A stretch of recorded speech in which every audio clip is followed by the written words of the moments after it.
Alors les amis, j'espère que vous allez bien. On se retrouve aujourd'hui pour une nouvelle vidéo. On va revenir sur l'actualité du FC Barcelone en commençant par le mercato. Alors on va aller assez rapidement concernant Jordi Alba. Alors Jordi Alba, vous le savez, il y a des rumeurs qui viennent de la presse catalane qui annoncent que Jordi Alba serait quand même sur la sellette du côté du Barça. Il y a quand même des membres de la direction qui estiment que c'est le bon moment pour se débarrasser de Jordi Alba, puisque gros salaire, puisque déjà 32 ans.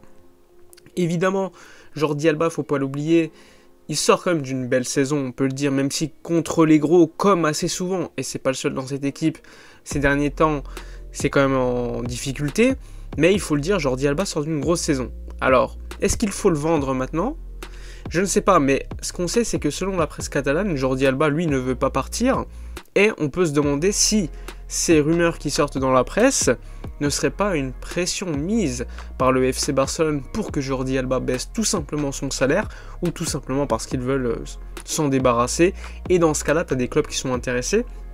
Il y a évidemment des rumeurs avec l'Inter de Milan, mais dans ce cas-là, ça serait plutôt avec des échanges. On parle de certains joueurs qui nous intéresseraient, comme Bastoni, comme Lautaro Martinez, mais pour l'instant, franchement, c'est beaucoup trop tôt pour en parler. Ça sert à rien de continuer d'en parler, puisque pour l'instant, selon moi, c'est encore des rumeurs qui n'ont pas été corroborées par d'autres informations venues d'Italie. Donc pour l'instant, calme, pas beaucoup de certitude concernant le départ de Jordi Alba. Et à l'inverse, on nous parle en Catalogne d'une arrivée de José Gaya, le latéral gauche de Valence, le capitaine même. Mais il faut savoir que, selon la presse catalane, ça serait via un échange avec Braithwaite ou encore Carles Alenya. Mais du côté valencien, il serait pas chaud, hein, faut le dire. Eux, ils veulent vendre, ils veulent du cash pour Gaya. Et même, encore une fois, selon Super Deporte, qui est la presse qui s'occupe de couvrir le club de Valence, il n'y a même pas eu de contact entre Valence et le Barça. Donc attention, ne nous montons pas trop la tête. Gaya est un excellent latéral gauche de Liga, mais pour l'instant c'est pas encore très crédible. On va encore attendre la fin de l'Euro, puisque c'est à partir de la fin de l'Euro que tout va bouger à mon avis, que ce soit au niveau de certains départs ou encore d'arrivées. Évidemment, Junior Firpo, l'autre latéral gauche de cette équipe, décidément pas mal de mercato. Junior Firpo, vous le savez, il y a énormément de clubs qui le veulent, que ce soit West Ham, que ce soit Southampton. Il y a également Leeds United, le club de Marcelo Bielsa, qui est également intéressé. Sans oublier l'Inter de Milan et l'AC Milan. Alors Junior Firpo, lui, serait beaucoup plus favorable à partir à l'AC Milan, sachant qu'il a une offre intéressante. Après, là-bas, tu as Théo Hernandez qui est titulaire et qui serait devant lui. Mais l'AC Milan, c'est quand même un projet beaucoup plus intéressant aujourd'hui. Alors, le problème, c'est que l'AC Milan, eux, proposent pour l'instant un prêt avec option d'achat. Le Barça, lui, veut clairement une vente. Et en Angleterre, il serait chaud pour l'acheter. Donc, pour l'instant, le Barça patiente. L'AC Milan n'a pas bougé, mais on pourra avoir des informations un peu plus précises d'ici quelques jours, sachant que, selon moi, vendre Junior Firpo serait quand même très intéressant au niveau de nos finances, puisque je le rappelle, on est en difficulté, on ne peut pas beaucoup recruter. Sur le côté gauche, avec le départ de Jordi Alba, il faudra évidemment le remplacer. Il y a des rumeurs qui parlent de Marcos Alonso, le joueur de Chelsea, et il y en a d'autres qui concernent José Gaya, mais dans ce cas-là, ce serait plutôt pour remplacer Jordi Alba. En tout cas, pour l'instant, calme, pas beaucoup de nouvelles choses, mais bon, on va suivre cela avec beaucoup d'intérêt, ça va bouger assez rapidement à mon avis. Il y a eu également des informations concernant Caïs Ruiz, le joueur du Paris Saint-Germain, un très jeune joueur du PSG qui a été formé à Lyon, qui est passé à la Masia et qui a dû quitter le Barça suite à la sanction FIFA début des années 2014.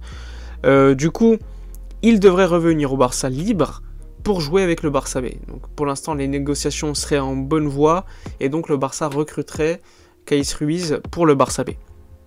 Pour connaître un petit peu Caïs Ruiz et en entendre énormément d'échos, on nous dit que c'est un joueur qui est problématique au niveau de son comportement, de son entourage, et au niveau footballistique, c'est un talent, mais qui n'a pas encore réussi à passer ce stade de jeune espoir à très bon joueur. Donc pour l'instant, il vient gratuit pour le Barça B, et au pire des cas, si ça marche pas, on pourra s'en débarrasser, c'est pas trop problématique, mais bon, pour moi, c'est un pari, au pire des cas, qui coûte 0 €, donc on va voir cela avec beaucoup d'intérêt si Kais Ruiz à terme réussit à monter en A, ou sinon il devrait partir, et dans ce cas-là on serait plutôt gagnant. Il y a également des informations concernant Rafinha, le joueur du PSG, vous le savez, le Barça possède 35% à la revente. On nous parle de la Lazio pour Rafinha, qui serait évalué à 25 millions €. Donc on pourrait quand même récolter pas mal d'argent, donc même s'il appartient officiellement au PSG, n'oublions pas qu'il y a 35% pour le Barça. Donc à suivre cela avec beaucoup d'intérêt également, sachant que on est en difficulté, donc n'importe combien, 10 millions €, 15 millions €, on prend, ça sera toujours intéressant. Concernant Samuel Umtiti, le joueur, joueur de foot, c'est très gentil de le décrire comme ça, mais il travaille énormément depuis des semaines avec un coach personnel. Pour l'instant, lui, voudrait convaincre pour rester, mais la direction du FC Barcelone ne voudrait pas le garder, voudrait s'en débarrasser. Il y a énormément de gens qui parlent de l'OM, d'autres de Lyon, de la Ligue 1. En tout cas, Radio Catalunya a parlé d'un club via un prêt en Ligue 1, mais avant, il devrait baisser son salaire. Donc, pour l'instant, c'est les informations qui entourent Umtiti. Pas beaucoup de nouveautés, comme je vous l'ai dit concernant Umtiti. On a bien l'impression qu'il faudra encore attendre quelques jours, quelques semaines, la fin de l'Euro pour que tous les clubs bougent.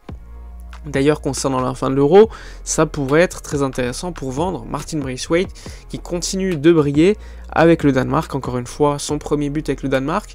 Il n'avait pas marqué avant, mais il faisait des bons matchs.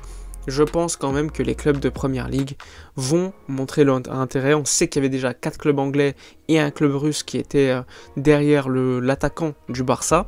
Et sa valeur marchande pourrait un peu plus grimper chaque jour. Concernant Griezmann, alors Griezmann, je voulais en parler spécifiquement. Griezmann, vous le savez, il a dit avant l'Euro que bon, il n'était pas très chaud pour partir, il l'a dit à son agent qui est sa sœur, mais le Barça veut s'en débarrasser ou lui baisser drastiquement son salaire. Et vous le savez, je pense pas que Griezmann ait envie qu'on lui baisse son salaire. Donc, attention, avec les arrivées de Memphis, Agüero, Memphis a quand même un profil plutôt similaire à Griezmann, même si c'est un joueur quand même plutôt différent. Attention à Griezmann après l'Euro, parce que moi, je ne serais pas étonné que le Barça le mette sur le marché et lui demande de partir. Ce serait quand même beaucoup d'argent de récolter pour Griezmann. Mais bon, il faudrait déjà voir si des clubs seraient intéressés pour gaspiller de l'argent. Je pense que Griezmann a une valeur marchande aux alentours de 80 millions €. Il a un gros salaire, 20 millions € net annuel, ce qui est énorme. Donc, juste le vendre 80 millions € via un échange de cette valeur avec 20 millions d'euros net de salaire, ce serait quand même une économie de quasiment 120 millions €, puisqu'on paye également le salaire en brut.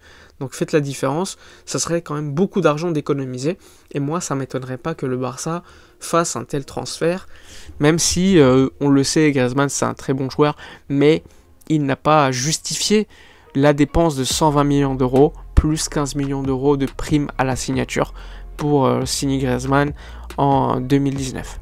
Donc attention à Antoine Griezmann après l'Euro, je ne serais pas très étonné de le voir partir pour un autre club, plutôt la Première Ligue où il y a de l'argent. Je ne le vois pas partir en Italie, même si attention, tout est possible, mais en Italie, ça serait que via un échange à mon avis, plutôt vers la Juve. Mais bon, on va voir ce qui va se dérouler, mais m'étonnerait pas de voir Antoine Griezmann partir vers un autre club, plutôt en Première Ligue, espérons-le. Enfin bref, pas mal d'informations, d'autres informations qui ont été intéressantes. On a appris que les stades de la Liga seraient enfin réouverts à la normale dès le début du championnat la saison prochaine, donc au mois d'août, le 14 ou le 15 août. Le Barça va devoir se préparer, va pouvoir récupérer du public et donc des liquidités, de l'argent, sachant que le Barça a beaucoup souffert de la fermeture des stades. On ne sait pas encore la jauge, on nous parle de 80-85%. Le ministre de la Santé a parlé de retour à la normalité, donc peut-être 100%. En tout cas, ça va être très intéressant de voir ce qui va se dérouler les prochaines semaines. Enfin bref, j'espère que la vidéo vous aura plu. N'oubliez pas de liker, commenter, partager, abonnez-vous à la chaîne, c'est super important. Moi, je vous dis à la prochaine et d'ici là, comme d'habitude, portez-vous bien.